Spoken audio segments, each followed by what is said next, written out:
A partir de hoje, à quarta-feira, vamos olhar para a sua saúde. Dúvidas comuns vão aqui ter resposta. É uma espécie de consulta aberta. Hoje falamos sobre hipertensão. Está connosco nesta edição da Manhã Informativa o Cordeiro, é médico da Santa Casa da Misericórdia do Porto. Sr. Doutor, bom dia, bem-vindo ao Porto Canal e podemos começar desde logo por perceber o que é a hipertensão. Bom dia e muito obrigado pela oportunidade, sobretudo pela escolha deste tema, porque a hipertensão é de facto um problema de saúde pública em Portugal. Para que as pessoas lá em casa compreendam, a hipertensão ou a pressão arterial é a pressão que o sangue exerce sobre a parede dos vasos, nomeadamente as artérias, que são os vasos que levam o sangue do coração para o resto do corpo. E convencionou-se que quando essa pressão está sistematicamente aumentada ao longo do tempo, que a pessoa tem hipertensão arterial. As pessoas lá em casa conhecem muito bem a pressão arterial alta e a baixa. Portanto, a pressão arterial alta ou sistólica é a força que o sangue exerce sobre os vasos no momento em que o coração contrai e bombeia o sangue. E depois temos a pressão arterial diastólica ou baixa, que é essa força no momento em que o coração relaxa e recebe de volta o sangue para o coração. E apesar das pessoas se preocuparem muito normalmente com o valor da pressão arterial alta, também a baixa, porque é aquela em que o sangue recebe volta ao coração e que o próprio coração recebe sangue, é extremamente importante.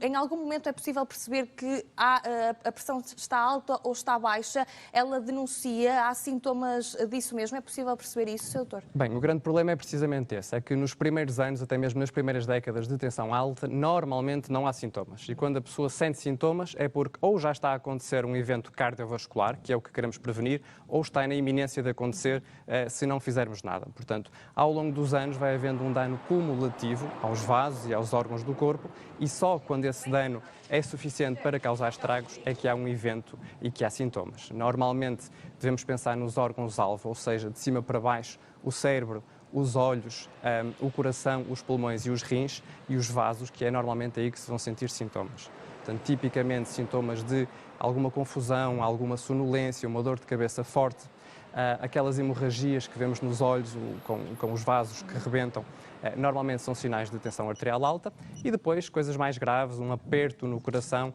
uma dor forte ou uma sensação de falta de ar, são também normalmente sinais de tensão arterial alta. A verdade é que esses sinais podem não estar só associados à tensão alta, e por isso é que há também a necessidade de estarmos sempre atentos e tentarmos perceber o que é que está na origem desses mesmos sintomas. Exatamente, há uma miríade de doenças que pode causar estes sinais e sintomas, e se nós não tivermos a iniciativa de ir medir a tensão arterial, muito provavelmente só a vamos descobrir numa fase avançada em que o dano já está instalado. Daí a importância de irmos regularmente controlando a nossa pressão arterial. Consequências?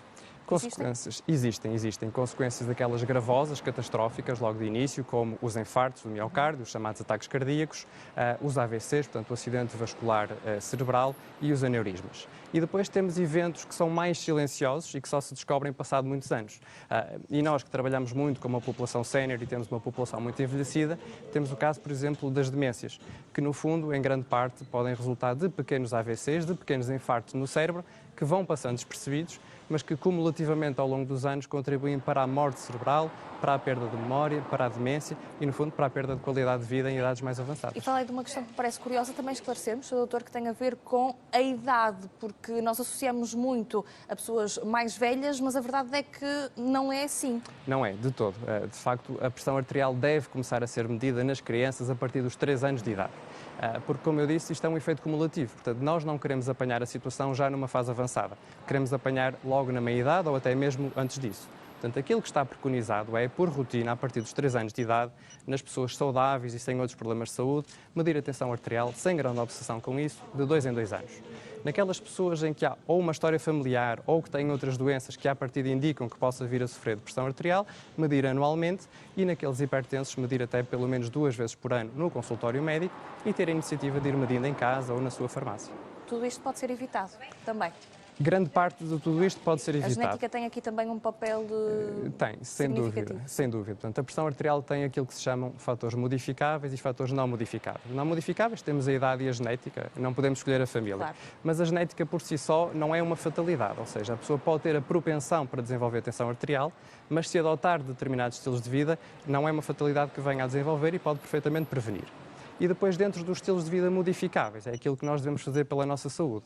Muita atenção ao consumo de sal na dieta, que será dos principais fatores para a tensão A arterial. alimentação é fundamental. É fundamental, sim. Em Portugal há um enorme consumo de sal. Para as pessoas terem ideia, aquilo que hoje em dia se preconiza são menos de 5 gramas de sal por dia. Isto equivale a uma colher de chá pequena, rasa, de sal grosso para a totalidade das refeições do dia. Ter atenção também ao sedentarismo, portanto, fazer exercício físico. Está preconizada uma mistura de exercício aeróbio e exercício de carga, ou seja, caminhadas, bicicletas, mas eu costumo dizer uma caminhada não de ver montras, de um passo acelerado na rua, e depois também alguns exercícios que até podemos fazer em casa, de força muscular, até com garrafas de água, com pacotes de arroz, coisas que temos ao nosso dispor em casa para exercitar os músculos. E depois o excesso de peso e a obesidade também está extremamente ligada à tensão arterial alta. Em matéria de tratamento, Sr. Doutor, há tratamentos relacionados apenas com medicamentos, há outro tipo de medicamentos e se eles devem ser consumidos a partir do momento em que é detectada a hipertensão até ao final da vida? Não necessariamente, e depende. Para já, o melhor tratamento para a pressão arterial alta é preveni-la e é medidas de estilo de vida. Não há nenhum medicamento, por muito bom que seja, que isoladamente funcione e baixe para os valores que nós queremos a tensão arterial, se não adotarmos comportamentos de vida saudável. Portanto, ser ativo, fazer exercício físico 3 a 5 vezes por semana, cuidado com a alimentação, a questão do sal, muito cuidado com aqueles caldos de tempero que muitas vezes usamos a achar que são saudáveis e têm imenso sal e imensa gordura na constituição. Preferir alimentos ricos em potássio que ajudam a regular os níveis de sódio. Estamos a falar de leguminosas, de verdes, de produtos hortícolas, comidas mais à base de cozidos, grelhados e estofados, com pouca adição de sal, e controlar o peso, ter um peso saudável. E depois, quando estas medidas sozinhas não são suficientes, há várias classes de medicamentos que têm que ser adaptadas caso a caso para baixar a pressão arterial para os níveis que nós queremos. Não é uma fatalidade tomar esses medicamentos para toda a vida, até porque os valores-alvo que nós queremos vão variando ao longo da idade. Em pessoas mais jovens queremos valores mais baixos, na casa dos 12, 13, por exemplo, e em idosos mais frágeis, pessoas com outras doenças, com riscos de queda, riscos de desmaio, queremos valores um bocadinho mais altos, 13, 14, para prevenir quebras de tensão. Portanto, a medicação vai tendo que ser ajustada ao longo da vida, diminuída ou aumentada. Sr. Doutor, para terminar, vamos a um exemplo prático. Eu tenho alguns dos sintomas que o Sr. Doutor aqui descreveu, que podem ser de hipertensão. O que é que eu devo fazer a partir deste momento? O que é que eu devo ter em conta? E quais são os níveis adequados?